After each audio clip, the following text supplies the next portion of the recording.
Prime time. The TSA says it's looking into a story we broke last night at 11 o'clock. A veteran flight attendant who was asked to show her prosthetic breast to TSA agents while she was on her way to work. She spoke exclusively with our Molly Grantham. Quite the talker story today, Molly. It certainly has been, Paul. She's a breast cancer survivor, a 3-year survivor. During a pat-down, TSA agents said they wanted to see her breast. She had to show it to them. It felt funny when they did the pat-down. Next thing she says, she was half naked in front of a TSA agent, all just trying to get to work. Just because you choose to travel by airplane doesn't mean that you're putting yourself up, for people to abuse you. Kathy Bossy is now on a plane to London for her job. She's a flight attendant, has been for 32 years. In early August, she was on her way to work when Charlotte Douglas was still rolling out its new airport security measures.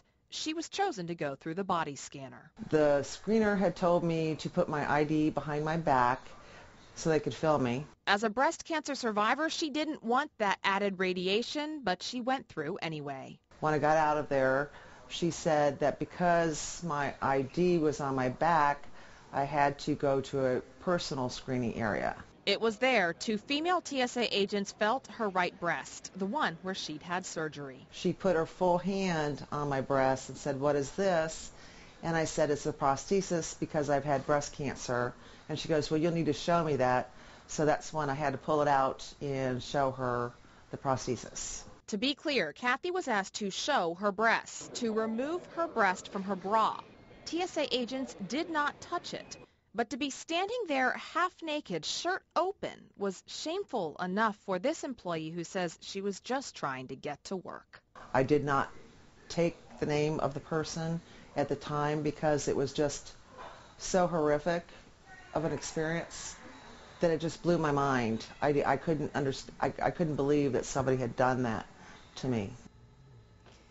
By talking with us last night, the story is really getting out there. Kathy hopes it ends up changing TSA policy. That's what she says. Right now, TSA policy says agents are allowed to see and touch prosthetics, but not remove them. So technically, this might have been in policy, which she says, Paul, is just outrageous. She was in her uniform. She was trying to get to work. She's been checked by the FBI anyway. They all do background checks on flight attendants because they go through so much security. And they told her to put her pass on her back, yes, send her through, and then say, because the pass is on the back, now you have to have the pass. She said it was just a mess from step one, and then when it got to that point, she was so stunned she had no idea what to do or say. Ought to be some dispensation for flight attendants and pilots who are just going to work, as you pointed out. Molly, thank you. Certainly outrageous, and the new TSA pat-down procedures are facing pushback from travelers. Some travelers complain that screeners are getting too touchy-feely.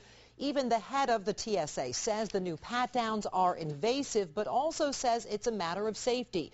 Passengers are threatening to protest at airports across the country next week. On the internet, there is talk of National Opt-out Day, the day before Thanksgiving.